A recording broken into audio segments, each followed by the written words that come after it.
నమస్కారం. ఆధ్యాత్మిక సుధాసాగరం ధర్మ సందేహాలు కార్యక్రమానికి స్వాగతం. అనునిత్యం ప్రేక్షకులకు ఎన్నో ఆధ్యాత్మికపరమైన సందేహాలు కలుగుతూ ఉంటాయి. వాటన్నిటినీ నివృత్తి చేసే ఏకైక కార్యక్రమమే మన ధర్మ సందేహాలు కార్యక్రమం. ఈ రోజు కూడా ఎంతో మంది ప్రేక్షకులు తమ సందేహాలను ఉత్తరాల ద్వారా, ఈమెయిల్స్ ద్వారా మాకు రాసి పంపించారు. వాటన్నిటికీ సమాధానాలు ఇచ్చేందుకు మనతో ఉన్నారు కాశీ కవి, శతావధాన శేఖర, విద్యావారిధి డాక్టర్ పాలపర్తి శ్యామలానంద ప్రసాద్ గారు. వారిని అడిగి సందేహ నివృత్తి కావించుకుందాం. నమస్కారం అండి. సమస్త సన్మంగళాని భవంతు. ధర్మస్య జయోస్తు. గురుగారు, మొదటి ఉత్తరం చూద్దామండి. ఈ ఉత్తరాన్ని మహేష్ గారు రాస్తున్నారు. విష్ణువులా శివుడు ఎందుకు అవతారాలు ధరించలేదు తెలియచేయండి అని అడుగుతున్నారండి. శివుడు వేరు, విష్ణువు వేరు కాదు. శివాయ విష్ణురూపాయ శివరూపాయ విష్ణవే, శివస్య హృదయం విష్ణు, విష్ణోస్య హృదయగుం శివ అని మనకు శివకేశవ అద్వైతాన్ని దర్శించటమే నిజమైనటువంటి మోక్ష కారణమైన అంశం. వారిద్దరి మధ్యన భేదాలు ఉన్నట్లుగా ఎవరూ భావించరాదు. విష్ణువు స్థితికారకుడైన కార్యక్రమాన్ని చేస్తూ ఉంటాడు. శివుడు లయకారకుడై ఉంటాడు. త్రిమూర్తులలో వారి వారి కార్యక్రమములు, వారి ఉద్యోగాలు అవి. అందువలన ఈయన రకరకాలైన అవతారాలు ఎత్తి అక్కడ స్థితిని సరిచేస్తూ ఉంటాడు. ఈశ్వరుడు లయకారకుడై ఈ జీవులన్నింటినీ తనలో లీనం చేసుకోవటం వలన ఆయనకు ఏ అవతారములు లేవని అనుకుంటాం. అన్ని అవతారములు ఆయనే. కాబట్టి ఈశాన సర్వభూతానం, అన్నిటిలోనూ ఉన్నటువంటిది పరమేశ్వరుడు. అందుచేత పరమేశ్వరునకు ప్రత్యేకంగా మత్స్యావతారం, కూర్మావతారం, వరాహావతారం అని ఇట్లా చెప్పవలసినటువంటి అవసరం లేదు. ఎందుకంటే మత్స్యంలోనూ ఉన్నది ఆయనే, కూర్మంలో ఉన్నది ఆయనే, అన్నిటిలోనూ ఉన్నది ఆయనే. అందువలన ఆయా సన్నివేశములలో ధర్మ రక్షణ కోసం, వేదాదులను రక్షించడం కోసం శ్రీమన్నారాయణుడు స్థితికారకుడు అవటం చేత ఆయన అవతారములు ధరించినట్లుగా మనం చెప్పుకుంటున్నాం. అవి 10 అవతారములు అంటాం. భాగవతంలో ఇంకా 21 అవతారములు అంటాం. శ్రీమన్నారాయణుడు కూడా అనేక అవతారములు, కొన్ని ప్రధానమైన ప్రసిద్ధమైన అవతారములు మనం చెప్పుకుంటాం. అలాగే శివపురాణంలో శివున సంబంధించినటువంటి వాటన్నింటిలో ఆయన కూడా కొన్ని అవతారములు ఎత్తినట్లుగా మనకు వీరభద్రుడు కానీ, దక్షిణామూర్తి కానీ ఇత్యాది అవతారములు కొన్ని చెప్పబడ్డాయి. ప్రసిద్ధంగా మనకు అవతారములు, దశావతారములు అనగానే విష్ణుమూర్తి అవతారాలు ధరించాడని, శివుడు ధరించలేదేమి అని అనుకుంటూ ఉంటాం మనం. కానీ ఇద్దరూ లోకరక్షణ కోసం, ప్రాణులన్నింటినీ రక్షించడం కోసం అనేక అవతారములు ఎత్తి ఉన్నారు, ఎత్తుతూ ఉంటారు, అంతటా ఉన్నారు. ఈ విధంగా మనం ఈ భేదాన్ని మర్చిపోదాం. గురుగారు, మరో ఉత్తరం చూద్దామండి. ఈ ఉత్తరాన్ని హన్మకొండ నుంచి వైష్ణవి గారు రాస్తున్నారు. సంప్రదాయం ప్రకారం రామేశ్వరంకు ముందు వెళ్ళాలా, కాశీకి ముందు వెళ్ళాలా తెలియచేయండి అని అడుగుతున్నారు. మన పూర్వ ఆచారం ఏమిటి? తీర్థయాత్రల్లో దేశం మొత్తం అన్ని క్షేత్రములను చూడాలి. ఇప్పుడు ప్రధానమైనటువంటివి జీవితంలో ఒక్కసారైనా కాశీ, రామేశ్వరం దర్శనం చేయాలి అనేది. మామూలుగా అయితే మన ప్రయాణ దిశను బట్టి పద్ధతి ప్రకారం తూర్పు నుంచి బయలుదేరి దక్షిణానికి, ఉత్తరానికి ఇట్లా వెళ్ళేటువంటి ఒక ప్రదక్షిణ పద్ధతి ఇది. అట్లా ఇప్పుడు మనం దక్షిణ ప్రాంతంలో ఉన్నటువంటి వారు ఈ ప్రశ్న అడిగినట్లయితే ముందుగా ఉత్తరానికి వెళ్ళాలి, కాశీకి వెళ్ళాలి. కాశీకి వెళ్ళి గంగా స్నానం చేసి విశ్వేశ్వర దర్శనం చేసుకుని అక్కడి నుంచి గంగలో ఉన్నటువంటి ఇసుక తీసుకువెళ్ళి వెంటనే రామేశ్వరానికి వెళ్ళి అక్కడ సముద్రంలో కలపాలని, ఇట్లా కాశీ రామేశ్వరములు అంటే ఉత్తరం నుంచి దక్షిణానికి రావాలి, దక్షిణం నుంచి ఉత్తరానికి ముందుగా ప్రయాణం చేయాలి. అందువలన కాశీకి వెళ్ళి రామేశ్వరానికి రావటం అనేటువంటిది మనకు ప్రయాణ దిశను బట్టి కానీ, వాస్తును బట్టి కానీ, ఉత్తర దిక్కు ఎప్పుడు కూడా దేవతా దిక్కు, దేవతలందరూ కూడా ఉండేది ఉత్తర దిక్కు, పితృదేవతలు ఉండేది దక్షిణ దిక్కు. కాబట్టి మనం ముందు ఉత్తరానికి ప్రయాణం చేసి కాశీలో స్వామివారిని దర్శనం చేసుకుని ఆ తర్వాత దక్షిణానికి రామేశ్వరానికి రావటం అనేది పూర్వకాలం నుంచి జరుగుతున్నటువంటి విషయం. ఆ విధంగా చేసి కాశీ రామేశ్వరములు నడిచి వెళ్ళేవారు పూర్వం. చాలా నెలలు, సంవత్సరాలు పట్టేవి. ఇప్పుడు నిమిషాల్లో వెళ్ళి రావచ్చు. కాబట్టి కాశీకి వెళ్ళి ముందు గంగా స్నానం చేయండి, విశ్వేశ్వర దర్శనం చేసుకోండి, తర్వాత వెంటనే రామేశ్వరానికి రండి. గురుగారు మరో ఉత్తరం చూద్దామండి. ఈ ఉత్తరాన్ని అరుణ్ సాయి గారు పూనా నుంచి రాస్తున్నారు. టెంకాయ కొట్టిన తర్వాత అందులోని నీరు దేవునిపై చల్లడం సరైనదేనా తెలియచేయండి అని అడుగుతున్నారు. టెంకాయ కొట్టిన నీరు అనేక విధాలుగా మనం ఉపయోగించుకోవచ్చు. ఒకటి సంప్రోక్షణ కోసం, అలాగే దేవునికి చేసేటువంటి అభిషేక స్వరూపంలో శుద్ధోదకంతో చేసినటువంటి తర్వాత ఈ ఫలాభిషేకం రకరకాలైన పండ్ల రసములతోటి ఇత్యాదులతో చేసేటువంటి వాటిల్లో ఈ కొబ్బరి నీళ్ళతోటి కూడా స్వామివారికి మనం అభిషేకం చేయటం కానీ స్వామివారి పైన చల్లటం అనేది మనకు అది పరిశుద్ధమైనటువంటి నీళ్లతోటి సంప్రోక్షణ చేయటం అనే ఆచారంగా ఏర్పడింది. దాన్నే మనం మళ్ళీ తీర్థంగా కూడా తీసుకుంటాం. కాబట్టి కొబ్బరికాయలో ఉన్నటువంటి నీరు పరమ పవిత్రమైనటువంటి జలం. ఆ జలంతో స్వామివారిని సంప్రోక్షణ చేయటం, ఆత్మానం సంప్రోక్ష్య మనపైన చల్లుకోవటం, పూజా ద్రవ్యాన్ని సంప్రోక్ష్య పూజా ద్రవ్యాలను సంప్రోక్షణ చేయటం చేత వాటిల్లో ఉన్నటువంటి దోషములు తొలగిపోవటం కోసం ఇవి నేల తాకనటువంటి చెట్ల లోపలికి ఆ కాయలోకి ఎట్లా ప్రవేశించాయో తెలియనటువంటి పవిత్రమైనటువంటి జలమే ఈ నారికేళ జలం. కాబట్టి వాటితోటి సంప్రోక్షణ చేయటం ద్వారా మనకు అప్పటికి ఉన్నటువంటి ఎటువంటి దోషములు లేకుండా అంతా ఒక పవిత్రత ఏర్పడుతుందని స్వామివారి పైన చల్లుతాం. వాటిని లాంఛనంగా చల్లటం అంటే ఒక పుష్పంతో కానీ ఒక పత్రంతో కానీ లాంఛనంగా చల్లాలి. ఎందుకంటే మొత్తం నీళ్లు పోసినట్లయితే అది దానివల్ల మనకు మళ్ళీ మంచి నీళ్ళతో కడుక్కోవాలి. స్వామివారికైనా సరే ఇటువంటి వాటితో అభిషేకం చేసినప్పుడు సంప్రోక్షణ చేసినప్పుడు మళ్ళీ శుద్ధోదకం కూడా తప్పకుండా చేయాలి, లేకపోతే మన ఒంటికి అంటుకుంటాయి అవి. ఆ విధంగా నారికేళ జలాన్ని మనం ఉపయోగించుకుందాం. దాన్ని సంప్రోక్షణ చేయటం అనేది పరమ పవిత్రమైన జలంతో చేసినట్టు. గురుగారు మరో ఉత్తరం చూద్దామండి. ఈ ఉత్తరాన్ని బెంగళూరు నుంచి సురేష్ గారు రాస్తున్నారు. ధ్యానం ఏ వేళలోనైనా చేయవచ్చా తెలియచేయండి అని అడుగుతున్నారు. ధ్యానం ప్రాతకాలంలో అంటే సూర్యోదయానికి పూర్వం, అలాగే ప్రదోష కాలంలో అనగా సూర్యాస్తమయ సమయంలో, మధ్యాహ్న సమయంలో సూర్యుడు అభిజిల్లగ్నం నెత్తిపైన ఉన్నప్పుడు, ఈ మూడు మనకు ధ్యానానికి ఎక్కువ శక్తిని ఇచ్చేటువంటి సమయాలు. ఇవి కాక ఎప్పుడైనా ధ్యానం చేయవచ్చు, నిరంతరము ధ్యానం చేస్తూ ఉండవచ్చు. ధ్యానంలో ఉంటూనే వారి వృత్తి వ్యాపారాలు కూడా చేసుకోవచ్చు. అంత సాధన చేసినటువంటి సాధకులైనట్లయితే, ఉదాహరణకి జనక మహారాజు గారు ఉన్నాడు. ఆయన గొప్ప పరిపాలకుడు, రాజ్య పరిపాలన చేస్తూనే ఆయన రాజభవనాన్ని పర్ణశాలగా భావించాడు. ఆ పర్ణశాలలో ఆయన చేసేటువంటి పరిపాలనా విధానాన్ని అంతటినీ తపస్సుగా భావించాడు. ఆ విధంగా మన మనస్సుని ధ్యాన లగ్నం చేసి మన పనులు మనం చేసుకుంటూ ఉండేటువంటి గొప్ప సాధకులు ఉన్నారు. ఆ విధంగా వారికి ఎప్పుడైనా ధ్యాన సమయమే. కానీ మనం భౌతికమైనటువంటి కార్యకలాపాల్లో నిమగ్నమై ఉంటాం కనుక ఖచ్చితంగా మనం సూర్యోదయాత్ పూర్వం తప్పకుండా ఉదయాన స్నానం చేసి మన అనుష్ఠానం చేసుకోవటం, ధ్యానం చేయటం వలన ఆ సమయంలో ఒక నిద్రపోయి లేచినందువలన మన శరీరంలో ఉండేటువంటి మెదడు, రక్త ప్రసారములకు వీటన్నిటికీ కూడా ఒక శక్తి ఏర్పడుతుంది, ఒక పరిశుద్ధత ఏర్పడుతుంది. ఆ సమయంలో చేసేటువంటి ధ్యానం చేత మనకు ఏకాగ్రత బాగా కుదురుతుంది.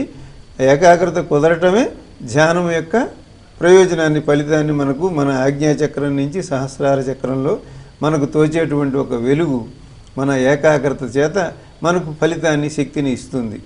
ఇదే సమయం ప్రదోషం అంటే సాయంకాల సమయం, సూర్యాస్తమయ సమయం. ఆ సమయంలో చేసేటువంటి ధ్యానం కూడా చక్కని ఫలితాన్ని ఇస్తుంది. కనుక వేరే వేరే పనుల్లో ఒత్తిడిగా ఉండేటువంటి వారు ఈ విధంగా ముందు ఈ సమయాల్లో ధ్యానం చేయటం ప్రారంభిస్తే అది వారికి బాగా పట్టుబడిన తర్వాత ఏ సమయంలోనైనా అదే విధంగా వారి వారి పనులు చేయగలుగుతారు. ధ్యానం మాత్రం తప్పకుండా మనందరికీ అన్ని విధాల శారీరక మానసిక ఆరోగ్యాల్ని ఇస్తుంది. గురుగారు మరో ఉత్తరం చూద్దామండి. ఈ ఉత్తరాన్ని శ్వేత గారు జగిత్యాల నుంచి రాస్తున్నారు. నవగ్రహాలకు సంబంధించిన పూజలు ఇంట్లోనూ చేసుకోవచ్చా తెలియచేయండి అని అడుగుతున్నారు.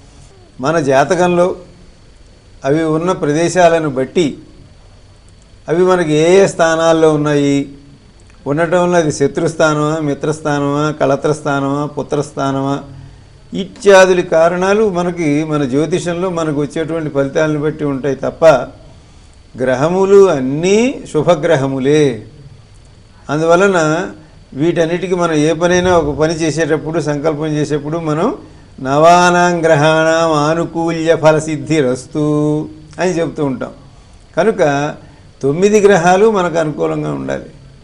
ఇందులో ఒక మంచి గ్రహం అని కానీ ఒక చెడ్డ గ్రహం అని కానీ ఒక ముద్ర వేయటం అనేది మనకు ఉన్నటువంటి కొన్ని అపోహలు, కొన్ని భయాల చేత వాడికి శని పెట్టాడు, వీడికి శని పెట్టాడు, ఇట్లా శని అంటే ఆయన ఏదో మనకు భయం కలిగించే గ్రహం అని, ఇంకేదో కుజుడైతే గాయాలు కలిగిస్తాడని, ఈ కేతువు అయితే మోక్షం ఇస్తాడు లేదా చంపేస్తాడు, ఇట్లా కొన్ని మొద్దు గుర్తుల కింద మనం పెట్టుకున్నాం తప్ప గ్రహములన్నీ మనకు క్షేమాన్ని కలిగించేటువంటివి, వాటికి అనుష్ఠానం చేయాలి. కాబట్టి మన ఇంట్లో మనం చక్కగా నవగ్రహములకు పూజలు చేసుకోవచ్చు, నవగ్రహ మంత్ర అనుష్ఠానం చేసుకోవచ్చు, వాటికి కావలసినటువంటి తర్పణాలు, హోమాలు ఇవన్నీ నిస్సందేహంగా చేసుకోవచ్చు. వాటికి ఏమీ భయపడవలసిన అవసరం లేదు. శనీశ్వర దేవాలయానికి వెళ్ళి శనిగ్రహం చేయాలి, లేకపోతే ఏటి ఒడ్డును చేయాలి, ఇత్యాదులన్నీ కూడా మనకు ఒక జాగ్రత్త కోసం చెప్పినవి తప్ప కొన్ని గ్రహాలకే ఇంట్లో, మిగతా వాటికి బయట ఇట్లా ఏం అనుకోక్కర్లేదు. అన్ని గ్రహములను మనం అనుష్ఠానం మన ఇంట్లోనే చేసుకోవచ్చు. ఎవరు భయపడకుండా నిస్సందేహంగా అన్ని గ్రహముల యొక్క అనుగ్రహాన్ని పొందుదాం. గురుగారు మరో ఉత్తరం చూద్దామండి. ఈ ఉత్తరాన్ని విజయలక్ష్మి గారు గుంటూరు నుంచి రాస్తున్నారు. సోమవారం పెళ్లిళ్లకు శ్రేష్టం కాదని అంటారు, నిజమేనా తెలియచేయండి అని అడుగుతున్నారు. సోమవారం నాడు పెళ్ళిళ్ళు చేయటమే కాదు, అసలు పెళ్లి పనులు ప్రారంభించడం కానీ, పెళ్లికి సంబంధించిన మాటలు మాట్లాడటం, ప్రస్తావన చేయటం ఇవేవి కూడా చేయకూడదు. జ్యోతిషంలో ముహూర్త భాగాన్ని అనుసరించి మనకు వివాహ సంబంధమైనటువంటి కార్యక్రమాలు ప్రారంభించడానికి కొన్ని గ్రహాల ఆనుకూల్యం అవసరం అవుతుంది. కాబట్టి ఒక్కొక్క పని ఒక్కొక్క రోజు చేయవచ్చు, ఒక్కొక్క రోజు చేయకూడదు అంటాం. మనకి క్షురకర్మలు లాంటివి, క్షౌరాలు ఇటువంటివి అన్నీ కూడా మంగళవారం నాడు చేయకూడదు.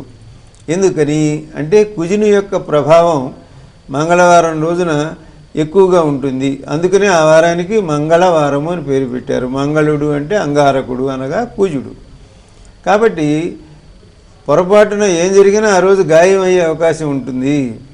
అందువలన ఆ రోజుని ఆ పని నిషేధించాం అని చెప్తే, ఏమండి నాకేం అవ్వలేదండి, నాకేమీ తెగిపోలేదండి, నేను బాగానే క్షౌరం చేసుకున్నాను అని అంటే నీకు కాకపోవచ్చు, మరొకరు కావచ్చు. అంగారకుని ప్రభావం ఎవరిపైన ఉన్నదో ఆ రోజు వాళ్ళకి జరగచ్చు, నీకే ఈ రోజు కాక ఇంకొక రోజు జరగచ్చు. కాబట్టి ఈరోజు మీరు ఏదో అట్లా కొన్ని మూఢనమ్మకాలు తప్ప దీంట్లో ఏమీ లేదు, ఏది ఎప్పుడైనా చేయొచ్చు అని వాదించడం అనేది సరైన విషయం కాదు. దానిని మన పెద్దలు ఆయా సమయాలను పరిశీలించి వాళ్ళు మనకు ఒక నియమం కింద ఏర్పాటు చేశారు. కనుక సోమవారం నాడు వివాహ సంబంధమైనటువంటివి అంటే వారి వారి జాతకాలలో వివాహ కళత్ర స్థానం, దానికి సంబంధించి ఈ చంద్రుని యొక్క ప్రభావం ఉండకూడదు. చంద్రగ్రహానికి చంద్రుడికి ఉండేటువంటి క్షీణ అభివృద్ధి దశలు ఇత్యాది కారణాల చేత ఆ సోమవారం నిషేధించబడింది. అందువలన వివాహ ప్రస్తావన కానీ, వివాహం సంబంధించినటువంటి మాటలు కానీ, వివాహాలు కానీ సోమవారం నాడు జరిపించరు. అది ఈ ఉద్దేశంతో చేయబడినటువంటి విషయం. ఆ గ్రహ ప్రభావం దీనికి పనికిరాదు. అంతేగాని సోమవారం చెడ్డదని కాదు, చాలా వాటికి సోమవారం మంచిది. కానీ ఈ విషయంలో మాత్రం వివాహ విషయంలో సప్తమ స్థానానికి సంబంధించి ఇది పనికిరాని విషయంగా సోమవారం నిషేధించబడింది. కాబట్టి సోమవారం పనికి రాదు. గురుగారు మరో ఉత్తరం చూద్దామండి. ఈ ఉత్తరాన్ని కోటిరెడ్డి గారు విజయవాడ నుంచి రాస్తున్నారు. పూజ చేసే సమయంలో భుజంపై ఉత్తరీయం ఖచ్చితంగా ఉండాలా తెలియచేయండి అని అడుగుతున్నారు. ఉత్తరీయం లేకుండా పూజా కార్యక్రమాలు చేయకూడదు. మామూలుగా మన భారతీయ సంప్రదాయం ప్రకారం అసలు బయటికి కూడా వెళ్ళకూడదు. ఎప్పుడు ఉత్తరీయం లేకుండా ఉండకూడదు. ఉత్తరీయము మన పైన ఉండేది, మనది కుడి చేతిని దీన్ని దక్షిణ హస్తము అంటాం. మనం తూర్పుగా నిలబడ్డప్పుడు మనకు కుడి చేయి దక్షిణ దిక్కు అవుతుంది. అందువల్ల దీన్ని దక్షిణ హస్తం అంటాం. కాబట్టి దీన్ని ఉత్తరము అంటాం. ఇది దక్షిణమైతే ఇది ఉత్తరం అవుతుంది. ఈ ఇక్కడ ధరించేటువంటిది ఉత్తరీయము. ఉత్తరీయం పూర్వకాలం అందరం కూడా పంచె కట్టుకుని తిరిగేటప్పుడు తప్పకుండా పైన కండువా ఉండి తీరుతుంది. అది ముఖ్యంగా మన తెలుగు వారికి పైన కండువా లేకుండా ఎవరు వెళ్ళరు. ఆవకాయ తినకుండా ఉండరు, గోంగూర తినకుండా ఉండరు అని చెప్పినట్టుగా కండువా లేకుండా బయటికి వెళ్ళరు. అది ఎడమ పక్కన ఉండటం అనేటువంటిది ఒక చక్కని సంకేతంగా ఉంటుంది. కాబట్టి పూజ పునస్కారములు చేసేటువంటి సమయంలో తప్పకుండా ఉత్తరయం ఉండాలి. అది ఎడమ పక్కన వేసుకుని ఉండాలి. కొన్ని సందర్భాల్లో మాత్రమే కుడి పక్కన వేసుకోవటం, అంటే అతడు వివాహితుడనే విషయము, భార్య బతికి ఉన్నదనే విషయాన్ని ఉత్తరయం తెలియజేస్తుందని. కుడి పక్కన వేసుకుంటే భార్య లేనట్టుగా, భార్య గతించినట్టుగా, అటువంటిది భార్య లేనటువంటి వాడు అనేటువంటివి తెలుస్తుందని, ఇవన్నీ కూడా చూడగానే తెలిసేందుకు కొన్ని సంకేతాలుగా గుర్తులుగా చెప్పబడ్డాయి. కనుక ఉత్తరీయ ధారణతోటి, అట్లాగే యజ్ఞోపవేతం ధరించేటువంటి వారికి కూడా మరొక ఉత్తరయాన్ని, మరొక పోగుని, మరొక ముడిని అదనంగా వేసుకోవాలి. దేనికంటే ఒకవేళ ఉత్తరయం దొరకకపోతే ఇది ఉత్తరయంగా పనిచేస్తుంది అని ఉత్తరీయార్థం అని వివాహితులైనటువంటి వారు మామూలుగా 3 ముళ్ళ జంధ్యం వేసుకుంటారు. 4వ ముడి కూడా అదనంగా కలుపుతారు. దేనికోసం అంటే ఉత్తరీయార్థం అంటారు. కాబట్టి తప్పకుండా ఉత్తరీయంతోనే మనకు యజ్ఞార్హత అనగా పూజార్హత లభిస్తుందనే విషయం ఇది తెలియజేస్తుంది. కనుక తప్పకుండా ఉత్తరీయం ధరించే మనం ఏ పూజా పునస్కారములైనా చేయాలి. గురుగారు, మరో ఉత్తరం చూద్దామండి. ఈ ఉత్తరాన్ని రాఘవ గారు హైదరాబాద్ నుంచి రాస్తున్నారు. తీర్థయాత్రలకు వెళ్ళడానికి కూడా ముహూర్తం చూడాలా అని అడుగుతున్నారండి. మానవ ధర్మం ప్రకారం మనకు ఒక సంప్రదాయం ఏర్పడింది. మనకు కొన్ని శాస్త్రములు మన జీవితాన్ని నడిపిస్తూ ఉన్నాయి. వేద శాస్త్రముల ద్వారా మనం బతుకుతూ ఉన్నాం. కాబట్టి వాటిలో మన క్షేమం కోసం, మన ప్రయోజనం కోసం మన మహర్షులు మనకు కొన్ని నియమాలు ఏర్పరిచారు. కాబట్టి వాటిని అవసరమైన అనవసరమైన, మనకి ఇప్పుడు అనవసరంగా కనిపించవచ్చు, కానీ వాటిని ఏర్పరిచారు అంటే, ఒక నియమంగా పెట్టారు అంటే తప్పకుండా మానవ జాతికి అవసరం అనే పెట్టారన్నమాట. కాబట్టి మనం ఏ పని చేయాలన్నా ఆ రోజున తిథివార నక్షత్రాలు చూసుకోండి అని చెప్పారు. పంచాంగం ఎప్పుడో 195 కోట్ల సంవత్సరాల క్రితం ఏర్పడింది. మన భారత జాతి అంత ప్రాచీన కాలం నుంచి కూడా మానవ క్షేమాన్ని గురించి ఆలోచిస్తూ మన మహర్షులు మామూలు ఎటువంటి యంత్ర ప్రయోజనాలు, యంత్ర ప్రభావం లేని కాలంలోనే స్వయంగా వారు అంతగా కనుక్కోగలిగారు. కాబట్టి వారు మనం ఏ కదలికైనా కూడా ఆ సమయంలో తిథివార నక్షత్రాలు గమనించండి అని చెప్పారు. కనుక మనం తీర్థయాత్రలకైనా సుముహూర్తం చూసుకోవడం అనేది చాలా మంచి విషయం. ఏ దిక్కున వెళ్తున్నాం, ఏ దిక్కున ఏ రోజు ప్రయాణం ప్రారంభించవచ్చు, ఏ సమయంలో ప్రారంభించవచ్చు, ప్రతిరోజు మనకు 24 గంటల్లోనూ ఏ గ్రహములు ఏ పరిస్థితిలో ఉన్నాయనేది తెలుస్తూ ఉంటుంది జ్యోతిషంలో. కాబట్టి మనం ఆ దిక్కుకు వెళ్ళేటప్పుడు ఆ గ్రహం మనకు అనుకూలం అవుతుందా కాదా, ఏమైందండి బాగానే ఉంటుంది కదా అనిపిస్తుంది, కానీ తెలియకుండా మనం ఎక్కిన బస్సు టైర్ పంచర్ అవ్వటం, లేకపోతే ఆలస్యం అవ్వటం, ఇటువంటివి ఏవైనా ఎందుకు జరగకపోవచ్చు ఒకసారి, కానీ ఒకసారి జరగచ్చు. ఇటువంటి ఆ అవకాశం అవతల వాటికి ఇచ్చే కంటే మనమే సదవకాశాన్ని తీసుకోవడం మంచిదనే ఉద్దేశంతో వెళ్ళేది తీర్థయాత్రలకే అయినప్పటికీ మనం మంచి రోజు మంచి ముహూర్తం చూసుకుని బయలుదేరటం అనేది మన మనస్సుకి ఒక ఒత్తిడి లేని ప్రశాంతతను ఇస్తుంది. మనం మంచి ముహూర్తంలో బయలుదేరాం కాబట్టి రైలు ఆలస్యంగా అయినా వస్తుంది, మనకు అక్కడ దర్శనం అవుతుంది. ఇటువంటి ఒక ఆత్మవిశ్వాసం ఏర్పడుతుంది. ఏ పని చేసినా ఆత్మవిశ్వాసంతో సందేహం లేకుండా చేయాలి. సంశయాత్మ వినశ్యతి అని భగవద్గీతలో శ్రీకృష్ణ పరమాత్ముడు చెప్పాడు. కాబట్టి ఎటువంటి సందేహాలు లేకుండా అడుగు వేయటం అనేది చాలా ప్రధానమైనటువంటి విషయం. కనుక మనం సుముహూర్తంలో బయలుదేరాం, అందువల్ల మనకేమీ ఇబ్బంది లేదు అనేటువంటి ఒక ఆత్మవిశ్వాసాన్ని కలిగిస్తుంది. కాబట్టి దేవుడి దగ్గరికి వెళ్తున్నా సరే, తీర్థయాత్రలకైనా సరే తప్పకుండా ముహూర్తాన్ని పాటించడం అనే ఒక పద్ధతిని పెట్టుకోవాలి. కాబట్టి అది అన్ని చోట్ల అలవాటు అవుతుంది. లేకపోతే మొన్న ఏం కాలేదు కదా, ఇప్పుడు ఏం కాదులేని మనం అనుకుంటాం. ఆ గ్రహ ప్రభావం ఎప్పుడు మన మీద పడుతుందో చెప్పలేం. కనుక ఎప్పటికప్పుడు మనం జాగ్రత్తగా ఉండటం అనేది మన మహర్షులను మనం గౌరవించటం, మనని మనం క్షేమంగా చూసుకోవడం అవుతుంది. కాబట్టి తప్పకుండా ఇవి చేయాలి. అయితే ఆ ముహూర్తానికి ప్రయాణం బస్సు రైలు లేదండి అంటే అంతకు ముందు రోజునే, అంతకు కొద్దిసేపు ముందు మంచి సమయంలోనే మనం ప్రయాణపు సంచిని ఎదురుగా పక్కవారింట్లోనే ఎక్కడైనా పెట్టి అక్కడ నిర్ఘ్యం పెట్టి అక్కడి నుంచి బయలుదేరినట్టుగా, అంటే ప్రయాణం ప్రారంభమైనట్లుగా భావించడం ద్వారా మన మనస్సుని ఎటువంటి ఆందోళనలు లేకుండా చూసుకుంటాం. కాబట్టి మన పెద్దలు ఇటువంటి మార్గాలు మనకు చెప్పారు కనుక ఆ విధంగా చేద్దాం. తీర్థయాత్రలన్నీ చేద్దాం. ఆ విధంగా భారతదేశం యొక్క భౌగోళిక స్వరూపాన్ని అన్ని చోట్ల, ఒక్కొక్క క్షేత్రంలో ఒక్కొక్క మహిమ ప్రత్యేకంగా చెప్పబడ్డాయి. వాటినన్నింటిని కూడా మనం పొందుదాం. గురుగారు, ఈనాటి ధర్మ సందేహాలు కార్యక్రమంలో ప్రేక్షకులు అడిగిన అన్ని ప్రశ్నలకి శాస్త్రీయపరమైన సమాధానాలు ఇచ్చినందుకు గాను ధన్యవాదాలండి మీకు. మా సమస్త సన్మంగళాని భవంతు. ధర్మస్య జయోస్తు, సందేహస్య నాశోస్తు. చూశారు కదండి ఈనాటి ధర్మ సందేహాలు కార్యక్రమాన్ని. మరో చక్కటి కార్యక్రమంలో మళ్ళీ కలుద్దాం. నమస్కారం.